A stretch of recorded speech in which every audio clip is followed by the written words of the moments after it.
इस तरह से दोस्तों आप अपने साली के साथ और अपने वाइफ के साथ पंगा ले सकते हो। फिर उसके बाद आपका जो ब्लड प्रेशर हाई हुआ होगा या फिर आपका जो ब्लड प्रेशर है इससे लो हुआ होगा तो आपका जो ब्लड प्रेशर है वो ऑटोमेटिकली नॉर्मल होने लगता है। तो दोस्तों यहाँ पर देखिए बीपी यानी ब्लड प्रेशर होता है। ओके, ब्लड प्रेशर यानी कि आपकी ये आपकी बॉडी की एक नॉर्मल एक्टिविटीज़ होती है। तो इस एक्टिविटीज़ को मेजर करने के लिए एक स्पिग्मोमैनोमीटर का यूज़ किया जाता है और उसके साथ साथ स्टेथोस्कोप का यूज़ भी किया जाता है। वो कैसे किया जाता है मैं आपको थोड़ी देर में बताता हूँ। जैसे कि ये बीपी है। ओके, तो दोस्तों बीपी को 2 टाइप्स में मेजर किया जाता है। तो ये एक है सिस्टोलिक ब्लड प्रेशर और एक है डायस्टोलिक ब्लड प्रेशर।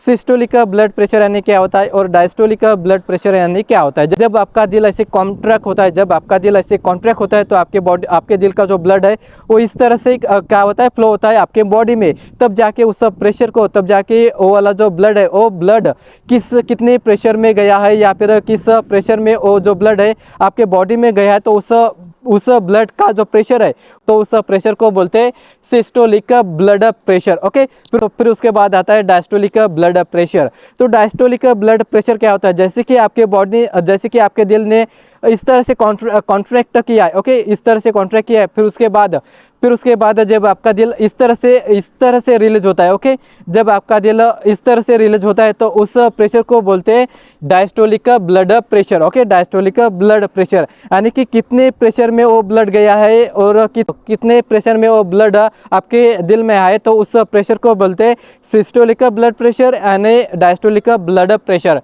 तो उस ब्लड प्रेशर को मेजर करने के लिए इस स्पिग्मोमैनोमीटर का यूज़ किया जाता है। जब डॉक्टर आपके इस पोर्शन में स्पिग्मोमैनोमीटर लगाते हैं और उस स्पिग्मोमैनोमीटर थ्रू प्रेशर को चढ़ाया जाता है और उसके बाद उस प्रेशर को डॉक्टर कुछ सेकंड में रिलीज करते हैं। तो उस रिलीज करते वक्त उस एवरी मिनट को या फिर एवरी सेकंड को मेजर किया जाता है। फिर उसके बाद वाला जो प्रेशर है वो वाला प्रेशर जब स्पिग्मोमैनोमीटर थ्रू डॉक्टर ने चढ़ाया है तो उस प्रेशर को जब डॉक्टर रिलीज करते हैं तो रिलीज करते वक्त तो प्रेशर को मेजर करने के लिए डॉक्टर स्टेथोस्कोप का यूज़ करते हैं। ओके, फिर उसके बाद डॉक्टर उस प्रेशर को थोड़ी मिनट में या फिर सेकंड में रिलीज करते वक्त जब डॉक्टर उस स्टेथोस्कोप द्वारा उस साउंड को सुनते या फिर उस आवाज़ को सुनते तो उस एवरी मिनट में या फिर एवरी सेकंड में उस टाइम में उस ड्यूरेशन में जो मेजर किया वाला जो प्रेशर है उस प्रेशर को बोलते हैं सिस्टोलिक प्रेशर और डायस्टोलिक प्रेशर। तो दोस्तों उसके बाद आता है नॉर्मल बीपी यानी नॉर्मल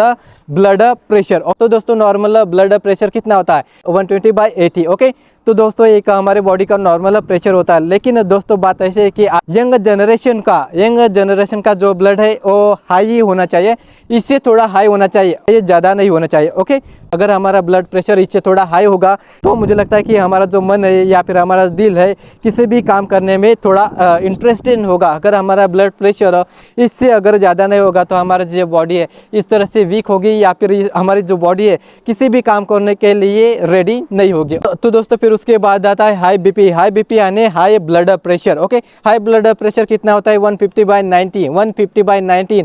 लेकिन इससे ज़्यादा अगर आपकी बॉडी का ब्लड प्रेशर बढ़ जाएगा तो उससे कहते हैं हाइपरटेंशन। ओके, हाइपरटेंशन कहते हैं। और इसमें मुझे लगता है कि आपके दिल में थोड़ी रिस्क भी हो सकती है या फिर आपके दिल में थोड़ी प्रॉब्लम्स भी हो सकती है, तो इससे हार्ट अटैक होने की चांसेस भी होते हैं दोस्तों, बिकॉज क्योंकि ये हाइपरटेंशन यानी हाई बीपी ये बहुत ही रिस्की होती है। ओके, तो दोस्तों उसके बाद आता है लो बीपी यानी क्या होता है लो ब्लड प्रेशर। ओके, तो आपके बॉडी का जो लो ब्लड प्रेशर है वो कितना होता है 100/60 ये आपके बॉडी का लो ब्लड प्रेशर होता है। ओके, अगर इससे नीचे अगर आपके बॉडी का ब्लड प्रेशर चला गया तो उसे बोलते हैं हाइपोटेंशन। ओके, लेकिन दोस्तों जब आपका ब्लड प्रेशर बढ़ता है या फिर आपका जो ब्लड प्रेशर है वो कम होता है तो उस ब्लड प्रेशर को कंट्रोल करने के लिए एलोपैथिक मेडिसिन होती है। तो उस एलोपैथिक मेडिसिन का यूज़ करने के बाद आपका जो ब्लड प्रेशर है आपका ब्लड प्रेशर नॉर्मल होने लगता है। ओके, ये होगा एक एलोपैथिक मेडिसिन।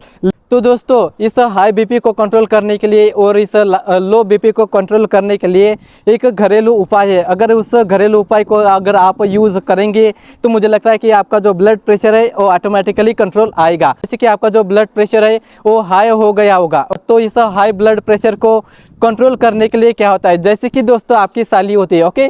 तो दोस्तों आपकी जो साली होती है तो आपके साली के साथ आप बात कीजिए, मुझे लगता है कि दिल से आपके साली के साथ बात कीजिए। तो फिर उसके बाद जो आपका बढ़ा हुआ जो ब्लड प्रेशर है वो ब्लड प्रेशर ऑटोमेटिकली वो नॉर्मल हो जाएगा।